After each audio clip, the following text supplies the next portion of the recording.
Welcome back to DePIN State, presented by 𝐒𝐮𝐩𝐸𝐻. I'm your host, Nick Hawks. On today's episode, we have Ariel Seidman, founder over at HiveMapper. This episode is sponsored by 𝐒𝐮𝐻𝐸x & Associates, the most experienced DePIN consultancy in the space. We help projects develop strategy, messaging, and token incentives. We'll have a little bit more on us later in the show. Before we get started, make sure you hit the like, subscribe, smash the bell, all the things that helps us keep bringing great guests like Ariel onto the show. Ariel, thanks for coming back on, man. Thanks for having me, Nick. Great to see you. I'm psyched to have you back again. Yeah, we got this this new camera going on at HiveMapper. Tell me a little bit about it. Yeah, so we just opened up the pre-order campaign for the Bee. And I mean, if you look on Twitter and Discord and social media in general, I think you basically will see that a lot of the frustrations with the existing dash cams, the HiveMapper Dash Cam and the HiveMapper Dash Cam S, I think we've basically addressed all of it, right? And Awesome. This is the first truly 100% passive mapping device, which is absolutely critical to make sure that we can sustain the map, way beyond kind of the core contributor base to a much larger contributor base, and make sure that the map is sustainable for, decades upon decades. Cool. And when you're saying passive, what do you mean by that? Yeah. So today with the dash cam, you turn the car on and it just automatically starts mapping, so you don't have to do anything. So that's really great, right? And that was a core capability, and one of the reasons that we built this, the HiveMapper Dash Cam and the HiveMapper Dash Cam S, right? Mm-hmm. But here's the but: you do need to connect your phone, your iPhone or Android device, to the dash cam, every day, every couple of days.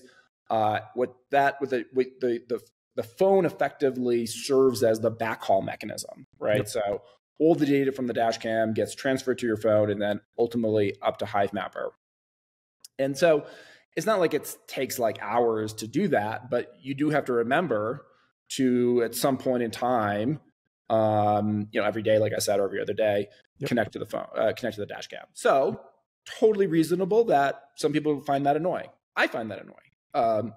And so with the Bee model, you won't have to do that, right? And so there's really two different ways this will work for contributors. One is LTE, and I'll talk a little bit more about that. So boom, directly from the Bee, all the data that we need gets automatically uploaded in real time. The other way is via Wi-Fi. And so if, let's say, you pull into your driveway at the end of the day, you basically automatically upload through Wi-Fi, or your office, or if it's like a warehouse depot, any of those type of places where there's a good strong Wi-Fi connection, it'll move all the data automatically for you. So that's absolutely critical. And quite frankly, I think that if we would have continued on the way that we have with both of these two dash cams, I think we would have continued to grow in the map. But I think that it would be unlikely that we would be able to kind of move beyond the core existing contributor base, right, into a wider. Like, we hear this all the time, like, hey, I really want to buy one for my husband or my wife or whoever, or like, I want to give it to this person, whatever it is. And they're like, look, if I got to deal with an app, right, it's a non-starter. It's just not happening.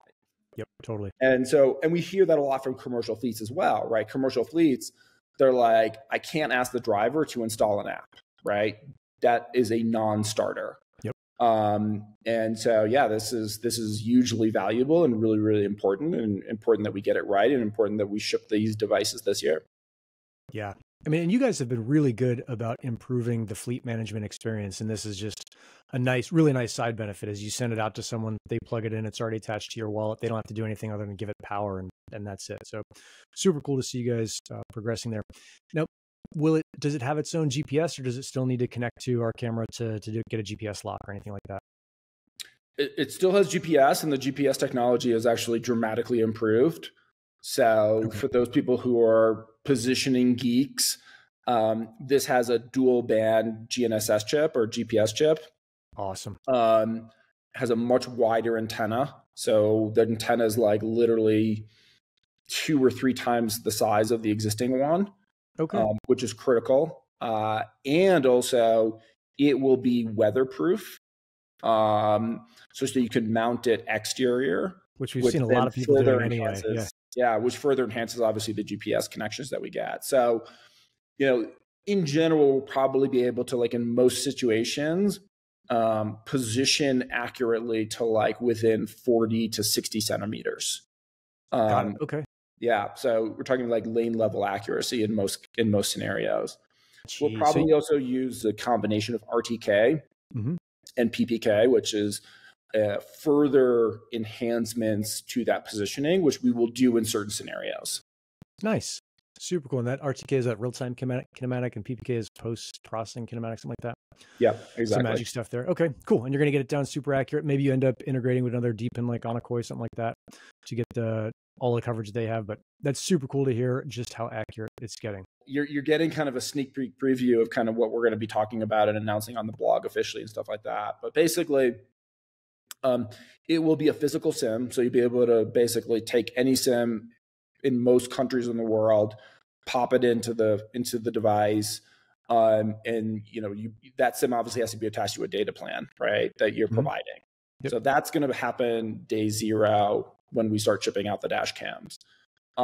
We may, and I'll underline may, in addition at some point after launch, add in kind of our own wireless service plan, right? So in other words, we ship you out the SIM card, the physical SIM card, you pop it in, and then, depending upon what country you're in, it's like, okay, you go into the app, you basically sign up for a wireless plan, and there you go.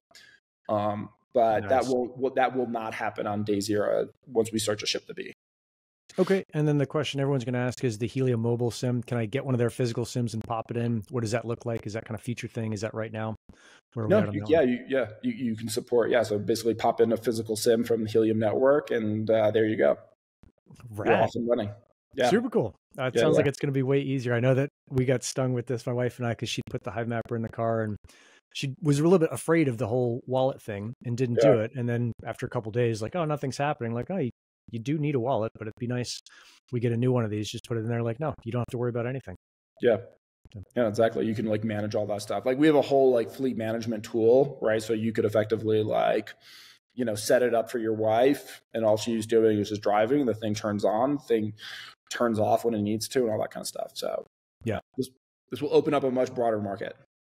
Yeah, no, it makes it way easier to do. In fact, we've talked about our FedEx driver who comes to Paleo Treats, like, oh, we should get him one. But again, it's the app thing. This is a super cool unlock. And it's really neat to see that you guys are working really fast towards kind of the more normal world, and just getting outside of just the DePIN, just the crypto side, of saying to everybody, hey, this is something anyone can do. You don't need a wallet. You don't need any other pieces.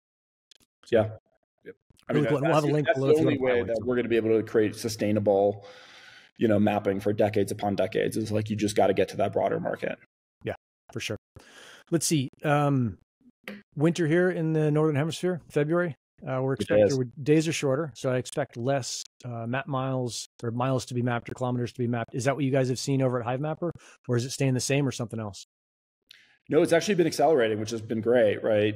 Basically, if you look at between October to now, February, 21st, 22nd, we've actually seen an acceleration month over month of unique road kilometers mapped. So it's been fun to see in terms of just that acceleration.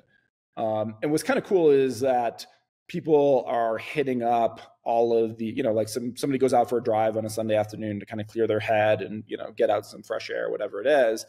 And they're looking at the map and they're basically saying, oh, like, all right, if I hit that cul-de-sac, I hit this location, et cetera. So you're starting to see people like play with it, right? Like initially, and we very much guided toward this, like, look, like this is just supposed to be something that you bring along on your existing journeys. Yep. But it is also fun for some people to kind of play with it, right? Yeah. And, take it out for a ride on a Sunday afternoon.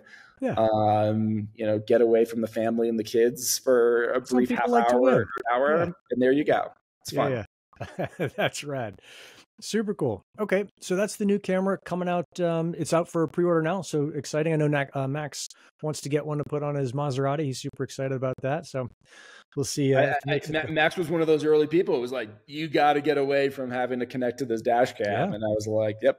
Heard I think he was taking it off, and then you guys would make some improvement. He'd put it back on, and then it wouldn't work, and he'd take it off, put it back on. So hopefully with this one, the thing stays in there and is repped proudly. Exactly.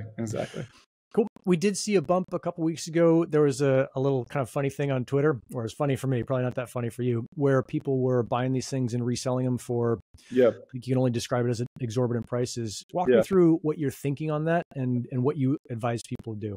Yeah. Well, a couple things. I think there's a fundamental misunderstanding from a lot of people across a lot of different, parts of DePIN in the crypto world, that we just have to map the world once and then we're done. So like, I need to get out there right away and start mapping, because otherwise like it's done and it's over and whatever. Right. And so they're like, oh, of course it makes sense to pay whatever, $2,000 for, a HiveMapper Dash Cam that, retails for like whatever, $300, $400. Yep. And so that was a fundamental misunderstanding. And like that rumor was and narrative was kind of starting to get spread. And so that I think drove a lot of the hysteria around that. That was number one. Number two is that if you look at how the rewards mechanisms for HiveMapper works, it's fundamentally different than a lot of other DePIN projects. A lot of DePIN projects have like a fixed schedule. They say, okay, in year one, we're going to reward out and mint out X amount.